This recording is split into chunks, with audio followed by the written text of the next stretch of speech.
When you stand right at the base of a massive mountain range, your brain almost automatically categorizes it as scenery. Right, yeah, it just becomes this majestic background. Exactly. You look up at those jagged peaks and it feels like, I don't know, the ultimate static object is just this beautiful, inert, dead rock sitting there. Waiting for someone to take a picture of it. Yeah. Or like maybe climb it if you're feeling particularly adventurous. Yeah. But it feels entirely disconnected from the actual, day-to-day functioning of your life. Well, and that is the default human perception of geology, right? Because we experience our lives in minutes and days. So anything operating on a timeline of millions of years appears, to our naked eye, to be completely immovable. It just looks functionally dead. We see it as a totally passive environment. But what if it isn't passive at all? Like, what if that mountain range is actually an enormous humming piece of active machinery? That's the question. Right. So today we are doing a deep dive into an incredibly dense ancient commentary, specifically analyzing Surah 13, verses 3 through 6. And the sources we're looking at completely flip that static postcard image right on its head. This text argues that mountains aren't just pretty rocks. They are like dynamic, vital infrastructure. It's fascinating. It really is. It describes them literally as the constitutional stabilizers of a planet. Which, I mean, that represents a profound reframing of the natural world. Yeah, how so? Well, it takes geology out of the realm of just random planetary accretion, dust gathering over time, and it places it firmly into the realm of active, functional design. And that reframing leads to the ultimate question for you, the listener, as we get into this deep dive today. Ethics, so what? Exactly. If these massive geological formations are the physical stabilizers of a planet, what are the mountains of our society? What are the structures, the institutions, the foundational weights that keep us from shaking or from completely falling apart when the ground beneath us starts to move? Exploring that requires us to approach this text through a very specific lens. Right, because usually people just read this stuff as poetry. Exactly. Traditionally, verses like these are read purely as spiritual manifestos, or just poetic praise of a creator. But the commentary we're analyzing today insists on reading this as a literal blueprint. What we have in these sources is a detailed exploration of what we might call social physics. Social physics, I love that term. It's the mechanics of societal evolution, really. The universe in this framework is being presented to us as a classroom. Right. If we pay close attention to the physical laws, like the way the Earth balances its crust, the way it processes its resources, handles diversity, we're actually reading the curriculum for how a human society either rises to monumental greatness or just, collapses into absolute ruin. Yeah, let me make sure I'm wrapping my head around this premise before we go too deep. Sure. We are taking the literal physical laws of planetary survival and mapping them directly onto human civilization. Yes, exactly. Because the text starts with this macro-level stabilization of the planet, but then it zeroes in almost immediately on a very specific mechanism for survival. Right, how the Earth processes its most vital resource. Water. And the commentary highlights this incredible paradox that we literally all just take for granted. We are currently sitting on a rock, hurtling through the vacuum of space at tens of thousands of miles an hour. A spinning sphere orbiting a massive nuclear fireball, no less. A spinning sphere. Yet we feel completely, totally stable. The text uses this really vivid image of an ant walking undisturbed on a massive moving wheel. We don't slip. We don't feel the vertigo. No, we don't feel a thing. And on this spinning wheel, there is a fully automated industrial-scale distillation system just running constantly in the background. You're talking about the water cycle, obviously. Yeah. But the commentary asks us to look at it specifically as a planetary survival mechanism, because the Earth actually has a massive resource problem. It has an overabundance of water. But in its raw state in the oceans, that water is fundamentally toxic to terrestrial life. Oh, like the old sailor's lament from the Rime of the Ancient Mariner comes to mind. Water, water everywhere, nor any drop to drink. Yes, exactly. Like, if you're stranded on a raft in the Pacific Ocean and you drink the water beneath you, the salt content will just shut down your kidneys and kill you. It's a deadly resource in that state. The raw resource is deadly. So how does the planet solve this massive problem of having abundant but completely unusable resources? Well, the physical solution described in the text is an intricate, fully automated system of refinement and distribution. Right. It starts with the sun acting as a colossal thermal engine. It beams heat down onto the toxic oceans, evaporating the water, and crucially, leaving the deadly salt behind. Leaving the toxicity behind. Exactly. Pure, distilled water vapor rises into the atmosphere. Then the wind acts as this global transport network, carrying this purified resource across continents. But the system isn't complete yet. Right. No, not at all. Because Wow. without a way to catch and store that water, it would just cycle uselessly or fall totally haphazardly. And here is where the mountains come back into play. They act as those constitutional stabilizers. Yep. They aren't just like massive paperweights holding the Earth's crust together. They are the great planetary reservoirs. They stand tall enough to intercept those atmospheric transport networks. Exactly. They catch the moisture, they freeze it as snow, and they hold it in place. They essentially bank the resource. They put it in deep storage. But banking, it's only half the genius of the system, I think. Because the mountain also acts as a slow release mechanism. Right. If all that stored water melted and rushed down at once, you just have catastrophic valley-destroying floods. It's total devastation, yeah. Instead, the mountain holds the snowpack and slowly, methodically melts it exactly when the valleys need it most, like during the scorching, dry summer months. It's just this perfectly balanced, automated system of resource management. And applying our lens of social physics to this physical process yields staggering implications. Also, Well, if we map this planetary system onto a human society, the mountains represent our massive, stabilizing institutions. oh, I see. They are our constitutions, our systems of justice, our foundational civic structures. They're the permanent features of the landscape designed to outlast any individual leader or, any passing political weather system. Wait, let me push back on this mountain metaphor for just a second. Go for it. Because nature isn't always a perfectly balanced, benevolent system. Like, glaciers carve out rock and destroy landscapes. Sure. Avalanches wipe out entire valleys in an instant. Rivers naturally flood and destroy habitats. Yes, they do. So if mountains are our societal institutions, doesn't the text have to account for the fact that these massive structures can actually be the cause of destruction, not just our stabilizers? I mean, institutions can crush people just as easily as they can save them. That is such a crucial point. And it's precisely why the commentary pairs the geological existence of the mountain exclusively with the functional process of the water cycle. Okay, meaning what? Meaning, a mountain that does not intercept the water, filter it, and slowly distribute it to the valley is just a dead rock. And an institution that exists only to project power without managing and distributing the resources equitably is a tyranny. Oh, wow. The text is very clear that the value of the mountain is tied directly to its role in the ecosystem.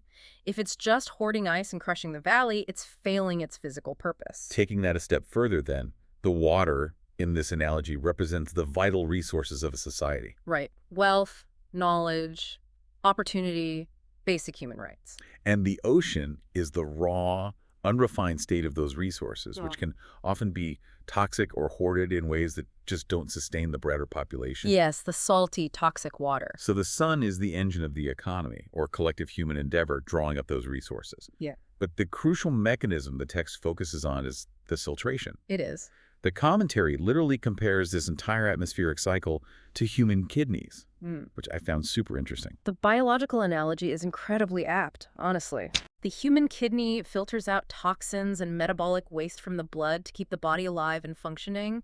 If the kidney fails, the blood becomes toxic and the organism dies. So evaporation is the planet's kidney. It filters the salt from the ocean to keep the terrestrial Earth alive. Exactly. And in a society, your institutions, your mountains, they have to act as that societal filtration system. They absolutely do. They'll take the raw wealth, power, and capital generated by the economic engine and filter out the salt. Right? Like they have to remove the toxicity of greed, the poison of corruption, and the stranglehold of monopolies. Furthermore, once those resources are filtered, the institutions must store and distribute them equitably. Right, the slow release. They must act like the slow-melting snowpack feeding the rivers that water the valley. The wealth of a nation cannot be dumped all at once, nor can it be hoarded indefinitely up at the frozen peak. Let's play out a scenario where this system breaks down, though. What happens when our sun, like our economic engine, is functioning perfectly, evaporating all these resources and pulling up massive amounts of wealth, but our mountains are fundamentally broken? A system failure. Yeah. What if the institutions failed to distribute the water fairly?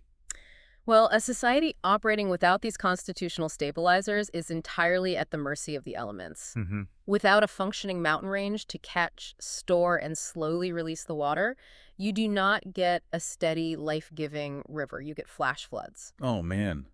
A deluge that just washes away the topsoil and destroys the infrastructure of the valley. Yes. And in terms of social physics, a flash flood translates to an enormous concentration of wealth and power occurring in a very short amount of time. Right. It's captured by a very few individuals or corporations at the top, and it violently washes away the middle class, the societal topsoil. Wow. And what environmental condition always inevitably follows a flash flood? Severe, devastating drought. Because the water didn't stick around. Mhm. It wasn't absorbed into the ground. It just destroyed everything in its path and vanished. Drought for the masses, exactly. That is chilling. The physical laws of the earth, as interpreted by this text, are telling us something deeply profound about human governance. Which, A perfectly functioning system of equitable resource distribution, what we might modernly call a robust social welfare state, isn't just a nice, progressive political ideal. it's not just a nice idea. No, it is a fundamental thermodynamic requirement for systemic survival. It mirrors the exact, non-negotiable mechanics of the planet itself. Nature literally has its own welfare system. Think about it. The ocean doesn't keep the water. It surrenders it to the sun. The wind doesn't keep the water vapor. It expends energy to transport it. The mountain doesn't keep the snowpack. It slowly melts and releases it. It's a continuous flow. Every massive, powerful structure in the physical world exists explicitly to serve the smaller, vulnerable living things down in the valley. Right. When human institutions try to hoard the water, when the mountain refuses to let the snow melt, the society in the valley withers and dies. The social physics just break down entirely. But banking the snow on the mountain is really only half the battle. Oh. If those institutions just hold on to the wealth forever, they become stagnant, frozen glaciers. The true test of a society's survival is what happens when that ice melts and the water finally hits the dirt in the valley. Right, which brings us perfectly to the next layer of the text, moving into verse 4 of Surah 13. The valley. Once the water reaches the valley, the commentary shifts from this massive macro-geological view to a really intimate agricultural metaphor. Yeah. It begins describing neighboring plots of land, The Jannat, the gardens. the gardens, and it paints this incredibly specific, vibrant scene. You have vineyards sitting right next to cornfields, which are right next to date palms. Diverse crops. Very diverse. Some of these date palms are growing completely alone as single trunks. Others are growing in tight, tangled clusters from the exact same root system. And the text goes out of its way to emphasize a point that seems obvious on the surface, but is actually philosophically profound. These wildly different plants are sharing the exact same soil. All right. They're sitting under the exact same sun, and they're being watered with the exact same water. The universal resource we just spent so much time discussing. Yeah. The filtered, equitable water from the mountain. Exactly. And despite having the exact same inputs, what comes out of the ground is staggeringly diverse. Utterly different. You get a sour, acidic grape. You get a sweet, dense date. You get a starchy, savory ear of corn. They have entirely different colors, different chemical makeups, different smells, and different tastes. Yeah. The commentary leans heavily into this, pointing out the absolute absurdity of uniformity in nature. Let's pause here, though, to examine how we traditionally interpret ancient texts, because there is a crucial linguistic shift happening here. Okay, what kind of shift? Well, traditionally, the Arabic word jannat is translated simply as heaven or paradise, and it's usually framed in a post-death, otherworldly sense. Oh, right, like the stereotypical image of clouds, harps, and eternal rest. Exactly. An ethereal afterlife completely divorced from our current physical reality. But that's not what this commentary says. No. The source material we are analyzing today insists on a radical linguistic reinterpretation.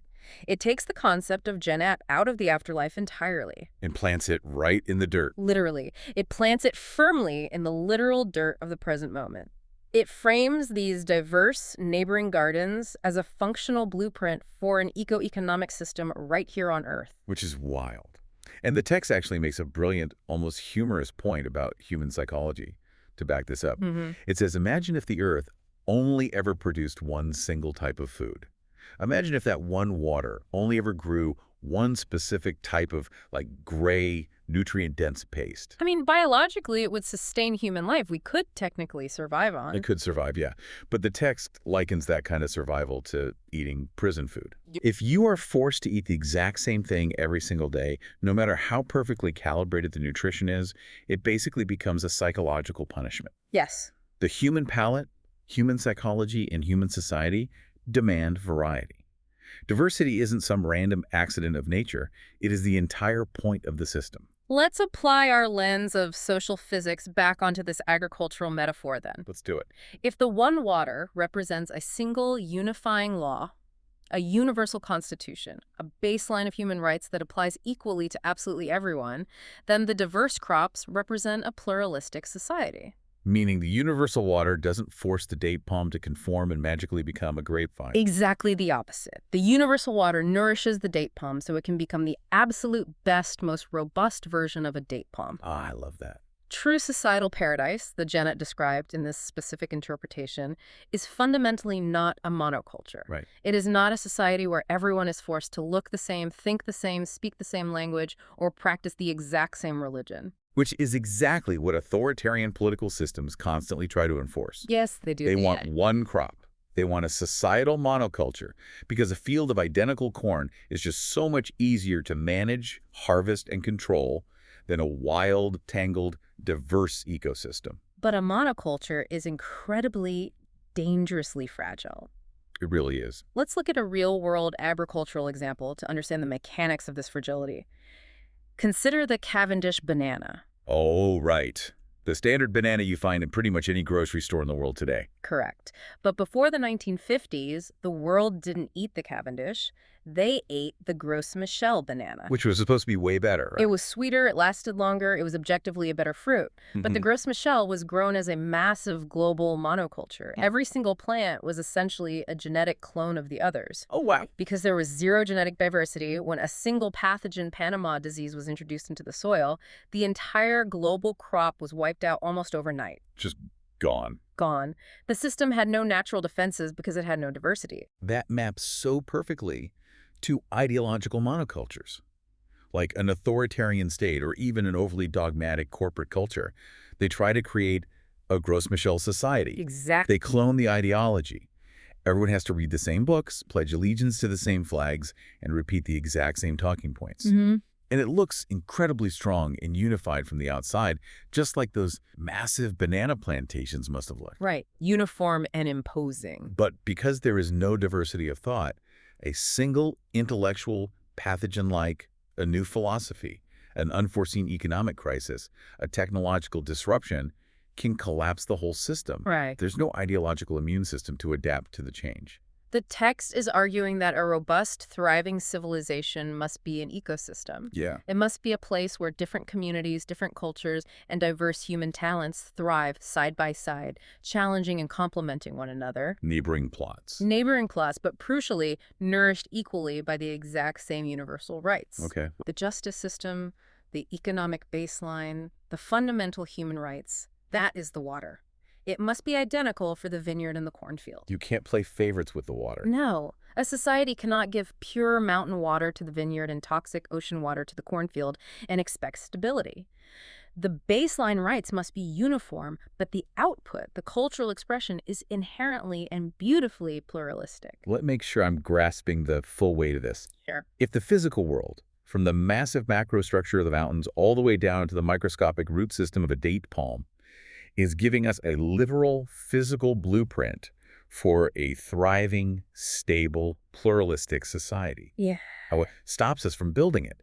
Why do human beings consistently default to authoritarian monocultures? Why do our institutions inevitably try to hoard the water? That question initiates the most pivotal shift in the commentary's analysis. Because we're not talking about rocks anymore. Exactly. It moves us away from observing the physical barriers of the earth and forces us to confront the ideological barriers locked within the human mind. We move from geology to psychology. And this is where the deep dive gets really fascinating to me. As we move into verses 3 and 5, the text uses another physical phenomenon to explain a mental state. The cycle of day and night. Right. It talks about the cyclical unveiling of the day by the night. The daily transition from darkness to light.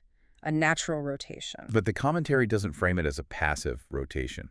Like, it frames it as an active, almost aggressive process. It describes the engine of reason. It is intellectual enlightenment, actively, forcefully pushing back the darkness of superstition, ignorance, and dogma. Yes. The sun doesn't politely ask the night to leave. It physically displaces the darkness with photons. Right. And the text specifically states that these physical phenomena, the mountains, the water cycle, the diverse gardens, the sunrise, are signs for those who think. Yes, the Arabic word highlighted in the text is yaqilun. Yaqil. Those who use their intellect. Those who employ reason. Notice the distinction there. What do you mean?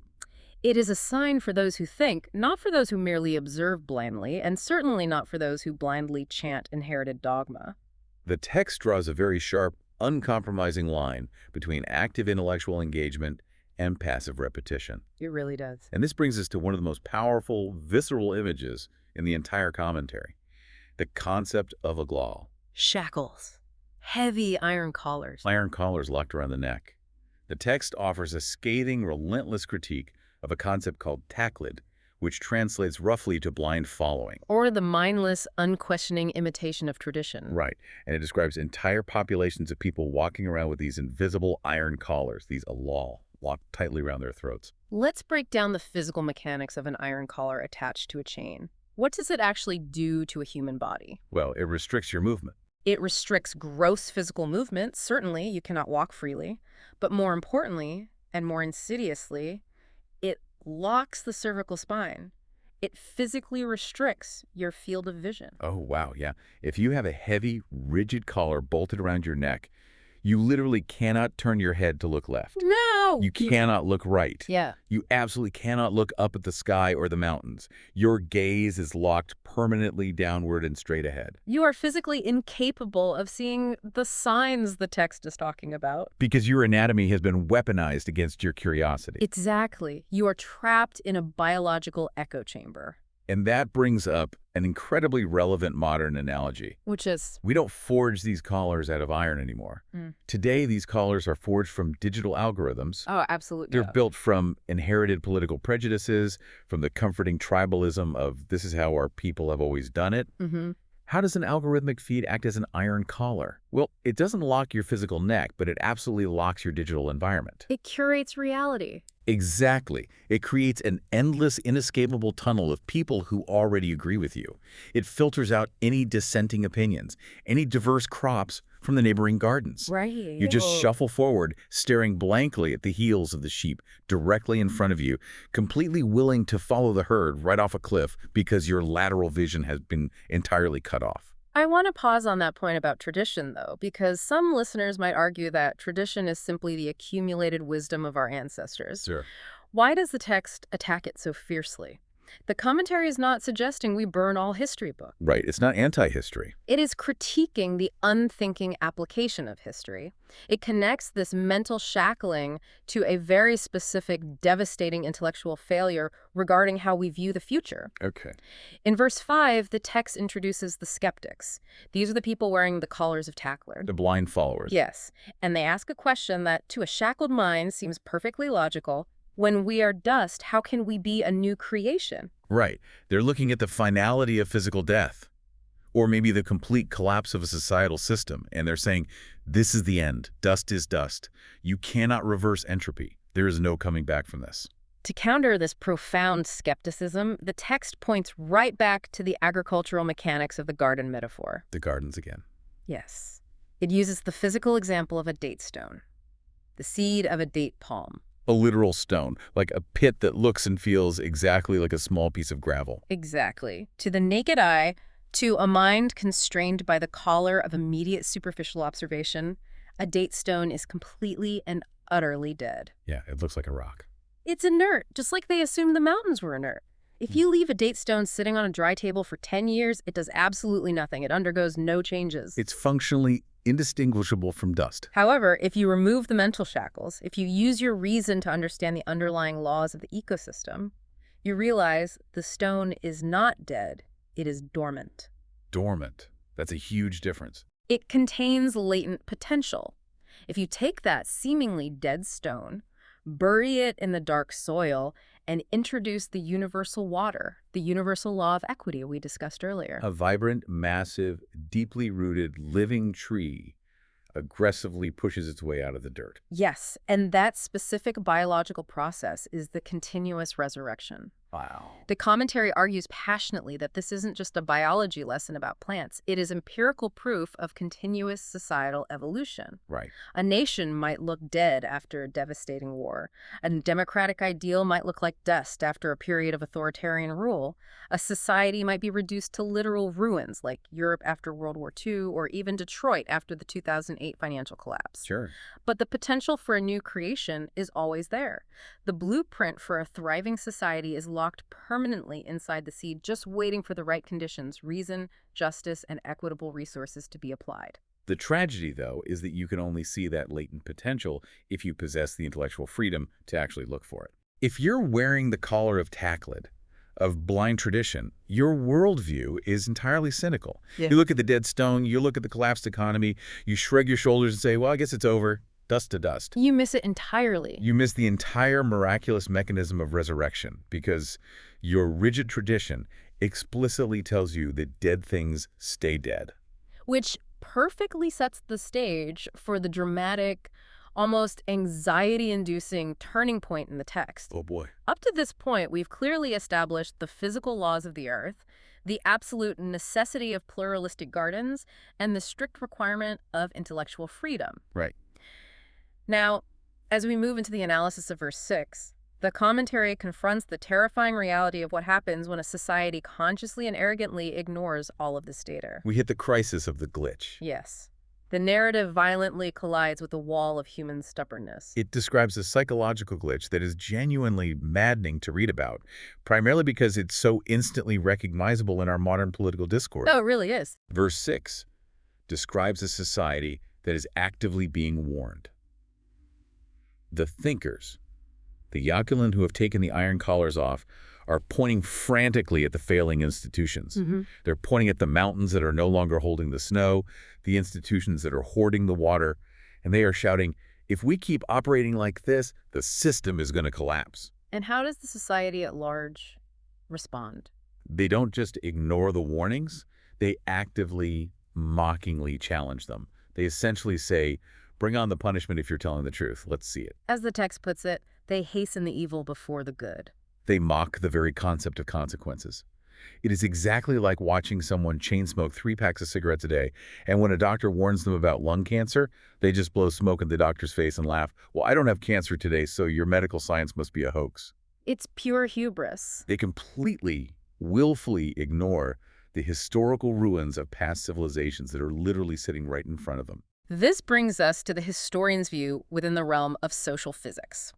We have to ask, why do nations consistently ignore the law of requital? The law of requital. Explain that really quickly. The law of requital is the foundational principle that there is an absolute unavoidable consequence for collective actions. Okay. Every systemic action has an equal and opposite systemic reaction. Just like physics. Exactly like physics. Why do we treat human history like a fictional movie we're passively watching for entertainment rather than treating it like the black box flight data from a crashed airplane that we desperately need to study? I love that analogy because that is exactly what history is intended to be. It is. When a commercial airliner crashes, federal investigators don't just stand around the wreckage and say, well, that's a shame. Airplanes sure are mysteries. No, of course not. No. They spend months painstakingly pulling apart the black box. They analyze the telemetry to understand exactly which bolt sheared off, which software system glitched, and which pilot error occurred so they can redesign the system and ensure it never happens again. Right. But with human societies, the text explicitly points out that exemplary punishments have occurred before them. We have the ruins of the Roman Empire. We have the catastrophic collapse of the late Bronze Age. We have the 2008 global financial meltdown. Yes. The black boxes are sitting right there on the ground, completely intact. Yet the people wearing the iron collars walk right past the wreckage without a second glance. Unbelievable. And they do this because of a fundamental, fatal misunderstanding of how time operates in social physics. Okay, how so? This raises a crucial, cynical question that skeptics always ask when discussing societal justice. If this law of requital is a real physical law of the universe, if there are genuinely built-in consequences for injustice and hoarding resources, why do bad actors get away with it for so long? Right. Why doesn't the lightning strike the corrupt politician immediately? Exactly. Why do the architects of financial ruin retire on massive yachts? Why does the flash flood take decades of institutional erosion to finally build up and break the dam? To answer that, the expert commentary pulls a profoundly nuanced concept from the text, the concept of respite. Respite. The delay in consequence is not a failure of the justice system. It is not a glitch in the thermodynamic universe. The delay is the built-in mercy of the system. Wait, let me stop you there. I need to make sure I understand this. The delay of the punishment, the fact that the corrupt CEO doesn't go to jail today, is somehow a mercy. We have to go back to our agricultural metaphor to understand the mechanics of it. Okay, let's go back to the gardens. If you plant a seed of wheat in the soil, it does not yield a fully grown crop the following afternoon. Right, obviously not. There is a required biological gestation period. Human actions, especially massive, collective, societal actions, act exactly like seeds. They take time to take root, to grow, to spread through the cultural topsoil, and to finally bear fruit. The pause between the planting of the action and the harvesting of the consequence is the respite. Okay, I see the mechanism now. It's a window of opportunity. Yes. Think about the 2008 financial crash. The entire global economy didn't just spontaneously break on a random Tuesday in 2008. The toxic mortgage-backed securities started rotting the foundation years earlier. Exactly. The respite was that entire period from roughly 2004 to 2007. The warning lights on the economic dashboard were flashing red. The delay wasn't the universe failing to deliver justice. The delay was the time granted to course correct before the crash became inevitable. Precisely.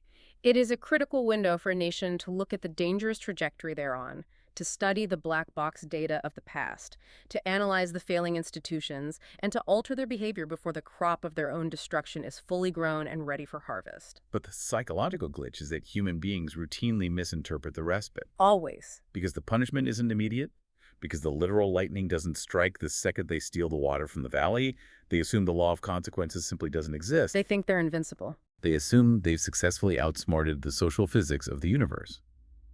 So instead of using the years of respite to fix the banking regulations or repair the broken institutions, they double down. They hasten the evil. They accelerate the greed and corruption because they genuinely believe they are immune to the physics of collapse. And that arrogant acceleration leads directly to the final terrifying concept introduced in this section of the text. Which is? The commentary explains the original physical linguistic root of the word Jahannam, which is commonly and somewhat lazily translated merely as hell. The ultimate punishment. Right.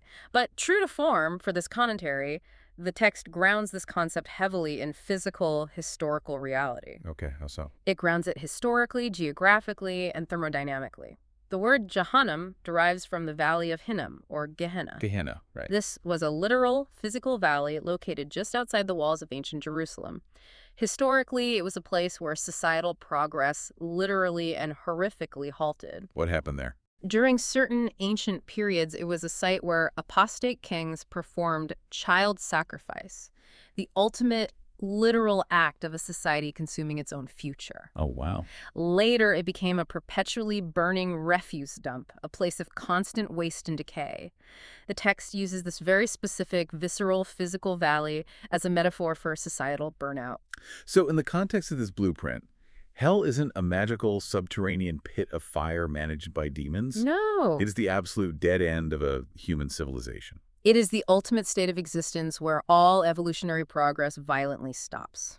Societal evolution, the building of those beautiful, diverse, pluralistic gardens we talked about, demands long-term stability. It demands that the mountains actually do their job of filtering and distributing the water. Right. It demands that we actively use the periods of respite to aggressively fix our broken systems.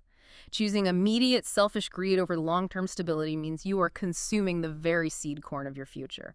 You are sacrificing your children in the Valley of Hinnom. You are taking the date stone, which holds the blueprint for the entire future forest, and you're eating it today just to satiate a momentary hunger. That is the perfect distillation of the concept. Wow. And when a society does that on a massive systemic scale, its progress halts.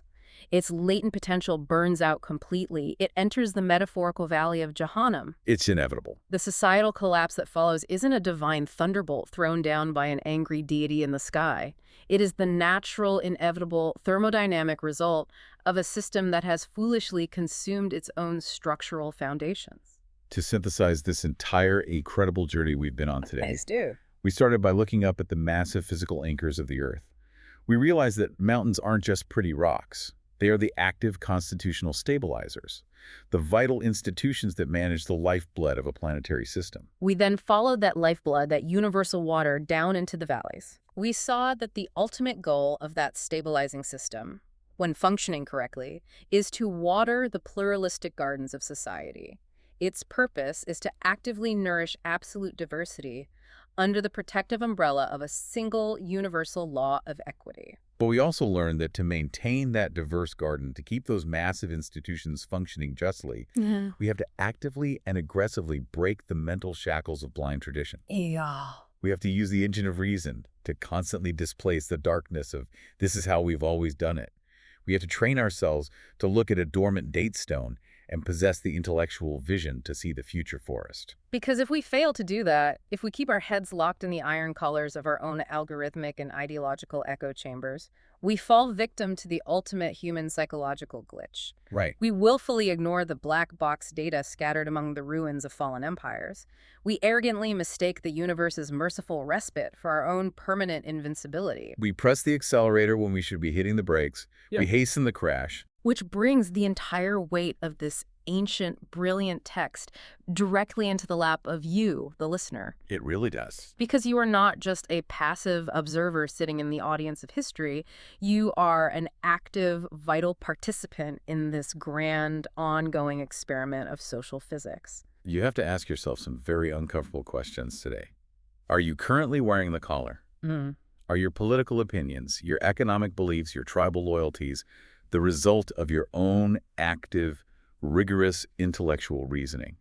Or are you just staring blankly at the heels of the sheep directly in front of you, following the herd toward the cliff? Are you using the respite, those quiet moments, those delays and consequence in your own personal life and the warning lights flashing in your broader society to actively analyze the data and course correct? Right. Or are you using that precious borrowed time to double down on the very actions that are driving the entire system toward the valley of burnout?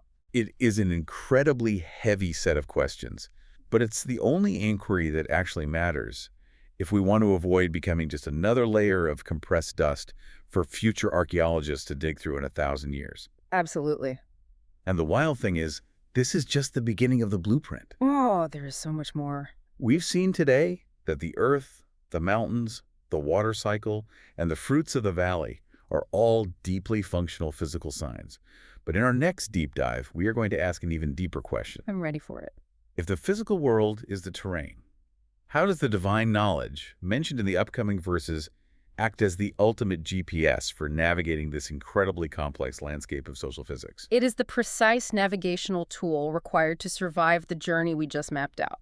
Yes. But before we get to that next chapter, I want to leave you with one final lingering thought to mull over. Lay it on us. If human history is truly a sprawling graveyard of powerful nations that all, without a single exception, genuinely believe they were the exception to the rule, what specific data is our society currently ignoring in our own black box? What are the flashing warning lights on our societal dashboard that we are casually dismissing as just, pretty scenery? Until next time, keep thinking, keep questioning, keep digging.